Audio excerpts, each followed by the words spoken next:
Comment ça va la jeunesse? Qu'est-ce que vous faites là? Vous écrivez sur les meubles? C'est lui, il m'a passé ça tout ça. Ah, c'est ouais, de toute façon. Hein? Alors, comment ça va? Ça va et vous? Vous êtes bien là à l'ombre? Oui, trop bien. Moi je m'appelle Laurent, je suis un youtubeur. Vraiment? Vous connaissez YouTube? Ouais. Ouais. Ah oui, ben, je fais des petits reportages YouTube pour savoir ce qu'ils pensent les jeunes. Vous êtes jeune? Ouais. Ah ben alors vous faites partie de la catégorie qui m'intéresse. Et ben voilà. Et oui, parce que moi ce qui m'intéresse, c'est un sujet dont personne ne parle. C'est quoi? À savoir qu'un jour ou l'autre, vous et moi, on va mourir. À quel âge vous allez mourir? Je sais pas, vieux. Et vous? On espère vieux. Hein. Regardez Naël, le pauvre, il s'est réveillé le matin, le soir il savait pas qu'il rentrait à la maison. C'est vrai, on ne sait pas quand on meurt. On ne sait même pas quand on est d'ailleurs. On ne peut rien contrôler. Alors la grande question, est-ce qu'on va quelque part? Est-ce que vous croyez en quelque chose? Est-ce que vous y avez déjà pensé? Est-ce que vous avez déjà pensé à la mort? Ouais. Ah, alors, qu'est-ce que vous aviez pensé? Bah, je sais pas trop, qu'un jour ça faisait peur. Ça vous fait peur, d'accord. Et vous? Bon, en vrai, j'ai pas trop pensé. Vous n'avez pas trop pensé? Non. Ben, quand on meurt, normalement, on va être jugé par rapport au bien et au mal qu'on a fait dans notre vie. Voilà. Donc la grande question à se poser, comment est-ce qu'on sait si on fait du bien ou du mal? Comment vous faites, vous, pour savoir si vous faites quelque chose de bien ou de mal? Ça dépend. Il faut avoir déjà une conscience pour savoir et tout, et on peut aller voir quelqu'un pour demander. Très bien. Et vous? Comment vous faites pour savoir si vous faites quelque chose de bien ou de mal? Vous en fichez royalement, c'est ça? Un peu, ouais. Hein? Non, mais elle a raison quand elle dit la conscience. La conscience, c'est ça, parce qu'elle nous parle, la conscience. Vous avez remarqué? Hein? Quand on dit une bêtise, la conscience, elle est là, elle vous dit, bah là, t'aurais mieux fait de te taire. Hein. C'est pas vrai? Ouais. C'est comme s'il y avait quelqu'un à l'intérieur de nous. Pour savoir si quelque chose est bien ou si quelque chose est mal, il y a une loi qui existe. De la même manière qu'il y a la loi de la pesanteur, qu'il y a la loi de l'aérodynamique, il y a plein de lois qui régissent le monde. On est d'accord? Eh bien, il y a aussi une loi morale. Et cette loi morale, ce sont les 10 commandements. Vous connaissez les 10 commandements? Et vous? Non.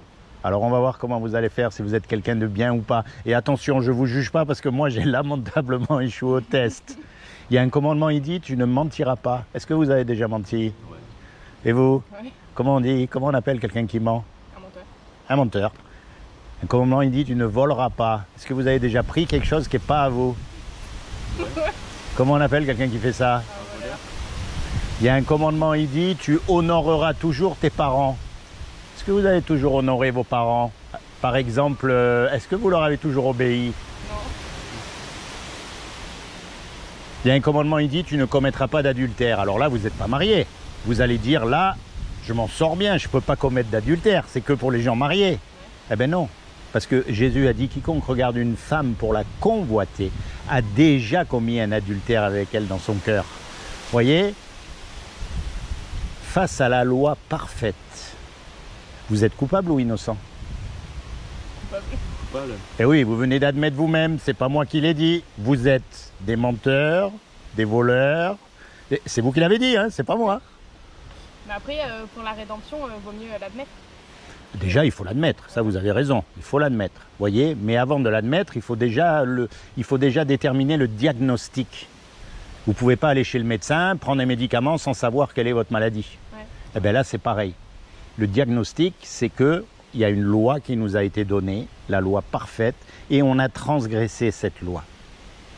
Et comme on a transgressé cette loi, ça veut dire qu'on est coupable face à la justice divine. Et le jour du jugement dernier, quand on comparaîtra devant Dieu pour rendre compte de notre vie, on pourra faire deux choses. Baisser la tête et fermer la bouche, parce qu'on est coupable. Et son châtiment à lui, sa prison à lui, c'est cet endroit terrible qu'on appelle l'enfer pour l'éternité. Et ça reconnaît que, ça chatouille un peu de savoir que ce qu'on mérite, c'est l'enfer. Que si Dieu est juste, il nous envoie en enfer. C'est ce qu'on mérite, tous les hommes. Vous croyez que le pape, il n'a jamais menti? Ou l'imam, ou le rabbin, ou vous prenez n'importe quelle religion, vous croyez que les religieux, ils n'ont jamais menti, ils n'ont jamais regardé une femme du coin de l'œil, ils n'ont jamais... Non, on a tous transgressé la loi de Dieu. Et ce qu'on mérite, c'est l'enfer. C'est ça le diagnostic. Vous voyez, c'est la maladie que l'on a, la maladie de l'humanité. Mais heureusement qu'il y a une bonne nouvelle dans l'histoire. C'est que c'est Dieu qui a tout créé. Vous croyez en Dieu? Honnêtement, dites oui ou non. Et vous? Avant, ouais, mais plus trop. Avant, oui, mais pourquoi? Là, j'ai pas compris là. Ben, en fait, avant, quand j'étais petite, j'y croyais beaucoup et tout. J'ai fait ma première communion, mon baptême et tout. D'accord? Mais genre, j'y crois plus trop maintenant parce que j'ai grandi et tout. Ben, pourquoi? Dites-moi, c'est ça qui m'intéresse. Parce que j'ai grandi, c'est pas une raison pour plus croire. Mais je sais pas, juste comme ça Parce que vous êtes rentré dans le monde et que comme autour de vous, eh ben, en fait, plus personne croit en Dieu et puis c'est pas logique. Pourtant, c'est très facile de prouver que Dieu existe. Oui. Mais par contre, vous ne pouvez pas prouver qu'il n'existe pas. Prouvez-moi que Dieu n'existe pas. Vous pouvez pas? Allez-y. Vous pouvez pas? Moi, par contre, je peux vous prouver qu'il existe avec... Tenez, donnez-moi votre téléphone. Ne vous inquiétez pas, vous courez plus vite que moi. Regardez ce téléphone. Regardez-le bien. Vous l'avez vu? Alors, je vais vous poser une question. Quelle est la preuve qu'il y a quelqu'un qui a fabriqué ce téléphone? Le téléphone lui-même. Puisqu'il y a un téléphone, vous savez pertinemment qu'il y a quelqu'un qui l'a fabriqué. Maintenant, comment il a fait, le temps qu'ils ont mis pour le faire, les ouvriers qu'ils ont utilisés, le pays où ils l'ont fait, ça c'est un autre sujet. Mais puisqu'il y a un téléphone, vous savez pertinemment qu'il y a quelqu'un qui l'a fabriqué. Mais maintenant, vous regardez autour de vous. Puisqu'il y a une création. En plus, ça tourne comme une horloge. Hein. Vous le savez que c'est très sensible, c'est merveilleux. Les papillons, les girafes, les chats, les arbres, les fruits, les tomates, les cerises. C'est fantastique. Puisqu'il y a une création, il y a forcément un créateur. C'est logique. Ouais. Maintenant, comment il a fait tout ça, c'est une autre histoire. Vous voyez, ça ne peut pas se faire tout seul. C'est impossible. Il y a un créateur. Mais le piège dans lequel il ne faut pas tomber, c'est le piège de la religion. Parce que les religieux, ce sont des hommes qui se sont autoproclamés représentants de Dieu sur terre pour dominer sur les autres hommes. Et puis vous avez remarqué, les religions, tout le monde fait pareil, tout le monde pense pareil, tout le monde va au même endroit et si vous n'êtes pas d'accord avec eux, ils vous chassent, ils vous jettent et il y en a même, ils vous tuent. Mais moi, je vais vous prouver que Dieu ne veut pas de religion, ou du moins pas comme elle est maintenant. C'est qu'il nous a fait tous uniques. Vous vous rendez compte qu'il n'y a pas deux personnes? Il n'y a pas deux, vous? Il n'y en a jamais eu deux comme vous, et il n'y en aura jamais deux comme vous, on est tous uniques. Il y a eu des milliards d'hommes et de femmes, il n'y en a jamais eu deux pareils, même les jumeaux, ils ne sont pas pareils. Ben ça montre que ce que Dieu veut, ce n'est pas une religion, sinon il nous aurait fait pareil. Mais ce qu'il veut, c'est une relation personnelle avec vous, parce que vous avez subi des injustices que moi, je n'ai pas subies. Et vous avez eu des joies aussi que je n'ai pas eues. On a chacun une vie. Eh bien, Dieu, il veut s'inviter dans votre vie pour marcher avec vous. Voyez? Dieu existe. Et Dieu, c'est un créateur. Et un créateur, ça aime ce que ça crée, d'accord? Un musicien, il aime sa musique. Un cuisinier, il aime les petits plats qu'il fait. C'est aussi simple que ça, Dieu, si vous saviez comment c'est simple. C'est nous qu'on a tout compliqué. Et un créateur qui aime sa création, il ne veut pas vous envoyer en enfer. C'est pas logique, c'est un endroit terrible, l'enfer. Dieu ne veut pas, même si vous le méritez, il ne veut pas vous envoyer en enfer. Donc il a fait quelque chose pour que vous et moi, malgré qu'on le mérite, on puisse éviter son châtiment. Vous savez ce qu'il a fait? On peut se confesser? Ouais, je sais pas ce qu'il a fait, mais bon. Vous n'êtes pas loin, mais c'est pas ça. Et vous? Vous, même pas, vous. Oui, pourtant, il croit, hein. Crois en Dieu? Ben, je vais vous dire ce qu'il a fait. Comme il n'a trouvé aucun homme de parfait sur la terre, eh ben, ce qu'il a fait, c'est qu'il est venu lui-même sur terre. Et il s'est habillé avec un corps. Il a pris une forme humaine qui est Jésus. Et il a dit, quiconque croit que Jésus est le Fils de Dieu et qu'il est ressuscité des morts, il aura la vie éternelle à mes côtés. Quand Jésus il est mort à la croix, lui qui est Dieu sur terre par définition, c'est le seul qui a accompli la loi, c'est le seul qui n'a jamais menti, qui n'a jamais volé, qui n'a jamais péché. Et donc son sacrifice, il a été accepté. Et tout ce que vous avez à faire, c'est à vous approprier ce qu'il a fait pour vous, c'est-à-dire quand vous êtes tout seul, hein, pas comme les hypocrites, c'est pas la peine d'aller à l'église, chanter Alléluia et le mardi oublier qu'on est allé à l'église ou ailleurs. Non, quand vous êtes tout seul, c'est là que vous parlez à Dieu. Et vous lui dites, voilà, moi je sais que je suis un pécheur. Je sais que quand je meurs, je vais avoir des comptes à rendre. Je sais que ce que je mérite, c'est l'enfer. Et je te demande pardon. Et je veux vraiment accepter Jésus comme mon sauveur, c'est-à-dire comme mon avocat pour le jour du jugement dernier. Je veux que ce soit lui qui me défende, parce que moi, je ne pourrais pas me défendre toute seule. Parce que qu'est-ce que je vais dire? J'ai aucune raison d'avoir menti. J'ai aucune raison d'avoir volé. J'ai aucune raison d'avoir désobéi à mes parents. Je suis coupable. Donc je veux qu'il devienne mon avocat. Parce que quand vous avez choisi Jésus comme votre avocat, c'est-à-dire Dieu comme votre avocat, il ne peut pas perdre. Personne ne peut le battre. Donc vous pouvez avoir l'assurance qu'au moment même où vous prenez cette décision, vous êtes sauvé. Parce que ça ne dépend plus de ce que vous allez faire ou de ce que vous n'allez pas faire.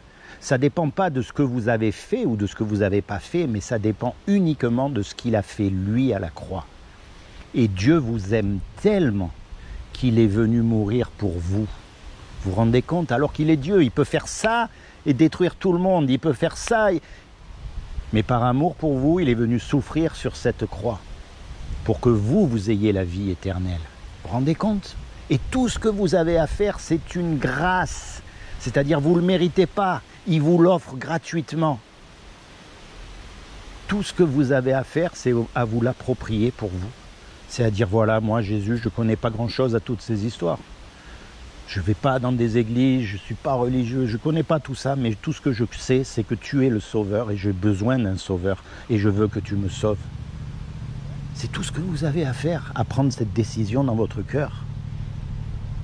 Maintenant, quelqu'un qui vous a rendu ce service, qui vous a sauvé de l'enfer, quand même, quand à son tour, il va vous demander un petit service, vous allez lui rendre, logique. Ouais. Alors, par exemple, la prochaine fois que vous êtes confronté au mensonge, ça peut arriver. Vous allez dire, là, si je mens, ouf, je m'en sors bien, je ne serai pas puni, j'aurai pas des histoires. Et puis, dans votre tête, vous allez dire, mais attends, Jésus, il est mort pour mes mensonges. Et puis, il est mort sans rien me demander en échange. Il est mort parce qu'il m'aime et il me donne le paradis. Donc je ne peux pas continuer à mentir, c'est pas possible, c'est comme si je lui crachais à la figure. Alors tant pis combien ça va me coûter. Mais par conscience envers Dieu, je choisis de faire ce que Dieu aime et je repousse de toutes mes forces ce que Dieu n'aime pas. Et on appelle ça la repentance. C'est-à-dire que jusqu'à aujourd'hui, vous voyez, vous ne pensiez pas à ces choses. Mais à partir d'aujourd'hui, vous commencez à y penser et à choisir le côté de Dieu.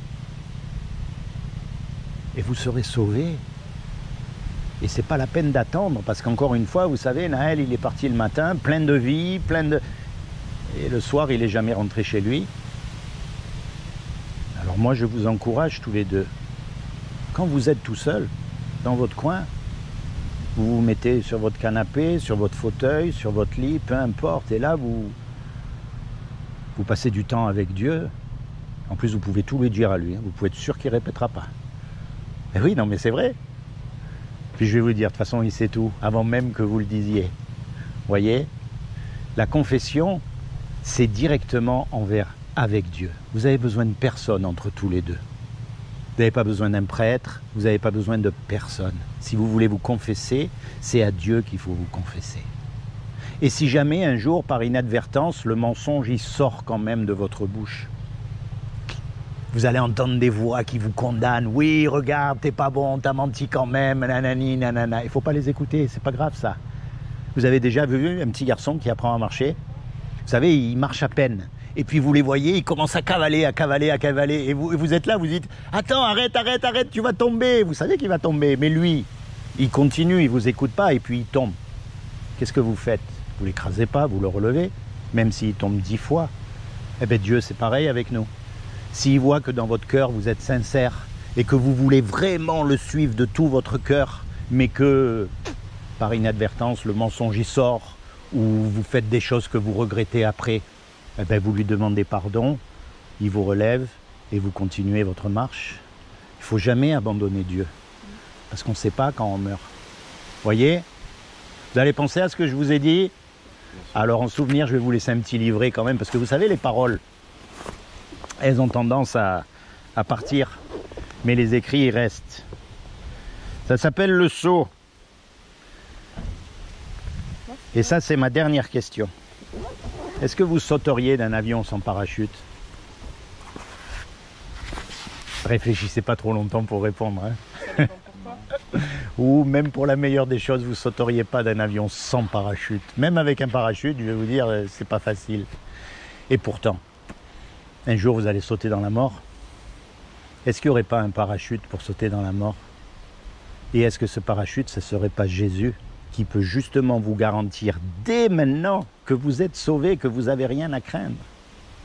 Mais attention, je parle du vrai Jésus. Parce qu'aujourd'hui, vous avez le Jésus des catholiques, le Jésus des protestants, le Jésus des témoins de Jéhovah, le Jésus des mormons, même les musulmans ont Jésus. Tout le monde connaît Jésus, on est d'accord?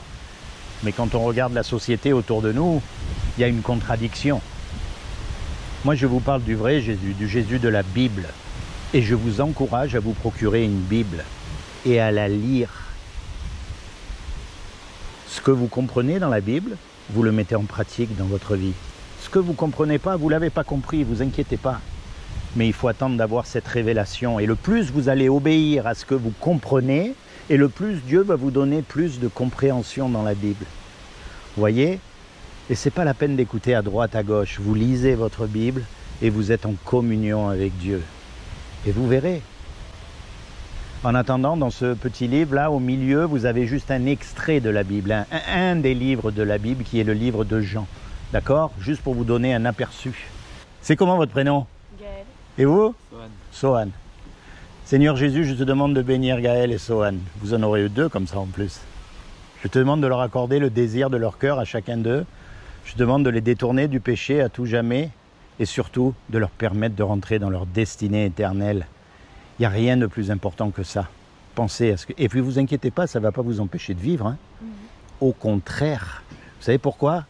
Parce que vous allez savoir, vous allez connaître le but de la vie. Vous avez remarqué aujourd'hui, plus personne ne sait rien. On est d'accord? Mais si vous savez ce qui se passe après, si vous connaissez le but de la vie, il y a tout qui va changer chez vous allez voir. Allez, soyez bénis tous les deux. À un de ces jours. Ciao, ciao.